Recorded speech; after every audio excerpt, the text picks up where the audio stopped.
I don't know about any of you, but it just kills me that we've already seen 8 weeks of the NFL season. I mean, we're basically halfway through the season, relatively speaking.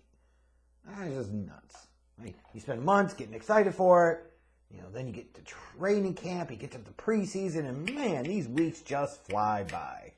And now you start to get to the point, depending upon what team you're a fan of, you either want your season to turn out really well and you want it to keep going as long as it can, or you're fans of some teams and you can't wait for it to get over and it's all about tanking. Get them picks high. Anyways, let's go ahead and take a look back at the week that was week 8 of the 2022 NFL season. It all started out last Thursday night as it was yet another game with more red zone struggles for Tom Brady and the Tampa Bay Buccaneers offense. And the Ravens had enough to be able to come back and win on Thursday night, 27-22. Trouble for Tom Brady and the Bucs, and not just because of getting divorced from Giselle. Shifting over to the Sunday action, you had the early game in London. Hip, hip, cheerio, and all that jazz. Trevor Lawrence and the Jaguars came to London, popped the British fist. If you don't know what a British fist is, you should look it up. You'll get the reference then. The Broncos cooked just enough, I guess you would say. 21-17. And look at that, the Broncos have 3 wins on the season. Yeah! Give it the old Howard Dean scream. Moving over to the Sunday 1 o'clock games, Tony Pollard stepped in place of injured Ezekiel. He had 131 yards and 3 touchdowns. Cowboys had a big day offensively, pounded the Bears 49-29, although it did get interesting at one point in time. The Falcons did them. Allowed the Panthers to get in a position to win the game with DJ Moore's late touchdown catch on the P.J. Walker bomb. Then the Panthers did them. DJ Moore gets a penalty for unsportsmanlike conduct, bumps them back, 48-yard extra point. It misses, so you go to freaking overtime. Both teams doing them. Young Hoku and his 41-yard overtime field goal lifts the Falcons over the Panthers 37-34. When you see mediocre to crap teams and they find ways to kind of train wreck it, sometimes it can make for really interesting viewing experience for fans. The Detroit Lions took a 10-point lead into halftime and then remembered, yeah, we're the Lions and we still suck. Dolphins win 31-27. The Vikings keep scolding right along. Feels like this is a contending team that nobody's really talking about, and maybe we should start doing it. Because they were able to hold off Kyler Murray and the Arizona Cardinals 34-26. Alvin Kamara had over 150 total yards and 3 touchdowns on the day and helped carry the Saints past the Raiders 24-0.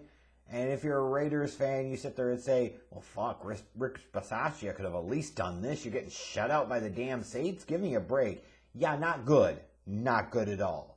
The Josh McDaniels area has not exactly gotten off to a flying start. Speaking of not getting off to a flying start, Mac Jones I don't think was great on Sunday, but he certainly was better than Zach Wilson. Good Lord.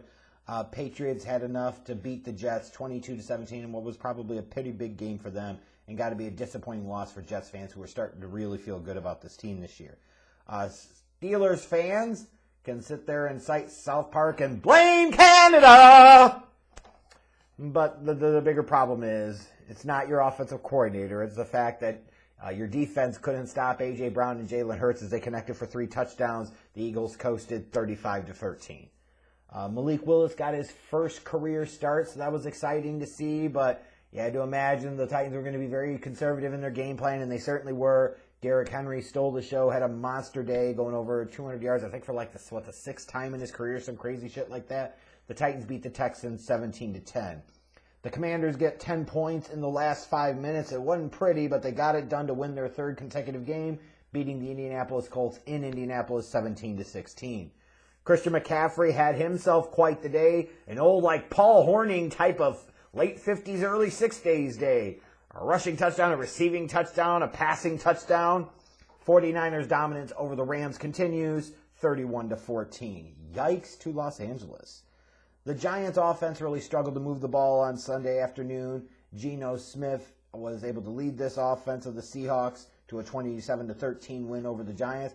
And here comes Seattle all of a sudden with Pete Carroll as a possible Coach of the Year candidate and certainly Geno Smith in the MVP conversation. Yes, I said it, and I'm not backing away from it right now. Moving over to Sunday night, again, as much as we want to talk about the Packers offense stinks, that defense that they've invested so heavily in, like dumb dicks. I want you to be very clear on that. Like dumb dicks. You do dumb dick things, you get dumb dick results. That's what the Packers are seeing. The Bills jumped out to a big lead on them in the first half, had enough to easily hold off Green Bay 27-17. And then you go to Monday night, may have been a bit of a surprise, maybe it shouldn't be, I don't know. The Browns came out and scored the first 25 points. It was, a close game in the first half, but it blew open in the second half. They easily handled the Cincinnati Bengals on Monday night, 32-13. It was a big win for the Browns to kind of stay within striking distance in that AFC North with the Bengals and especially the Ravens. Looking at the winners and losers from week number 8, I go to the Tennessee Titans. You win a game without Ryan Tannehill in there. You make do with Malik Willis. That is a division that is right for the Titans to run away and hide with it, and they need to go ahead and run away and hide with it. That was a big win for them on Sunday. San Francisco 49ers. You're looking for early validation that it was the right thing to make that big splashy Christian McCaffrey trade. Certainly paid off for you on Sunday. Not only did you get the win, not only did McCaffrey do some big things, you also hung another loss on the Rams. It's really big when you think about the NFC West picture. And I'm going to talk again about the NFC West and the Seattle Seahawks. Like the Giants are 6-1. The Seahawks keep plugging along. Now you got to start taking them at least a little bit seriously as a potential playoff team. And Christ, the way that division is going right now, as a potential threat to win that division, and that's crazy. That was a big win for them on Sunday afternoon because it could come down to being a tiebreaker when it comes to the playoffs. You never know. Some of the losers from week number 8, the Tampa Bay Buccaneers. That NFC South is dog shit. Frankly, most of the NFC is dog shit.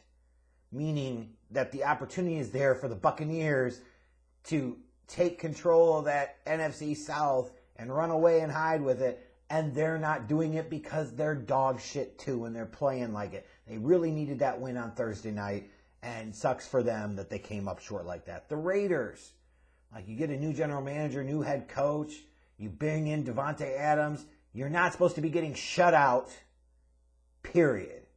That can't happen. Bad loss for them. And then the Cincinnati Bengals on Monday night. Just when it seemed like you were thinking maybe the Bengals are starting to find themselves a little bit, then they go out and lay this stinker in prime time. Not a good look for them, a really bad loss for them to a divisional opponent like the Cleveland Browns. In terms of the stars of week number 8, I'm going to go to Tua Tagovailoa in terms of the quarterbacks. He's 29-36 for 382 yards and 3 touchdowns. Certainly had a big performance in the second half, helping the Dolphins come back to beat the Lions. I look at a couple of running backs. I've already talked about Christian McCaffrey at 183 combined yards and 3 touchdowns. If you're a 49ers fan and you want that McCaffrey deal to pay off, that was a good indication of hey, this could work for you guys. We'll see what happens in the future, but right now, that looked pretty good against the Rams on Sunday. And then obviously Derrick Henry, 32 carries, 219 yards and 2 touchdowns. When you get Derrick Henry going, he could be a scary force in this league, even with as much as we care about the passing game now. It's crazy stuff. In terms of wide receivers, I look at A.J. Brown, 6 catches, 156 yards, and 3 touchdowns.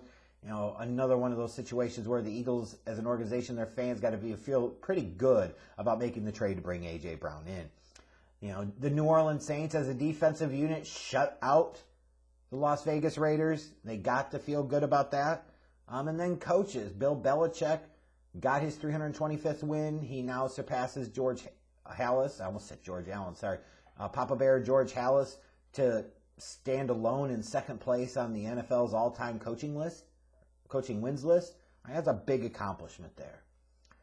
Now, in terms of my 2-minute drill, this kind of ties into week 8. Doesn't totally, but I got to say, I really, really am glad that in the past couple of years, the NFL has changed the way they approach the trade deadline. If you remember, it used to come around week 4, week 5, and it was so insignificant in the grand scheme of things, and frankly, so stupid.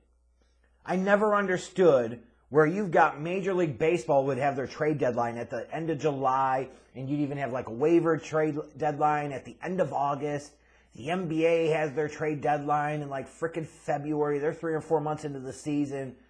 Similar with hockey. But football would do it a quarter into the damn season. Just really dumb, dated approach to it.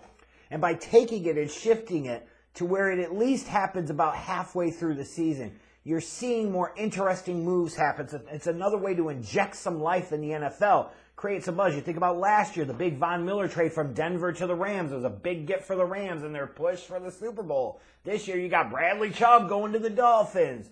You got freaking Roquan Smith going to the Ravens. You got Chase Claypool coming to the Bears. Like, you got all type. TJ Hawkinson, you traded in division at what looked like a damn discount price. Like, this, to me, adds intrigue and interest as an NFL fan. Not just for my team, but for other teams as well, because it gives us something to talk about outside of just the games and the wins and losses. It gives us something to really think about the second half of the year. So I could say, like, the past couple of days, it's been exciting, like, as you got towards the end of the trade deadline. Even before that, obviously, with the Christian McCaffrey deal, you know, seeing some of these deals go down and, you know, saying, thank God the NFL changed how they did the trade deadline, because it used to suck, but I would assume a lot of people agree with me. Putting it here has been a value add for everybody involved.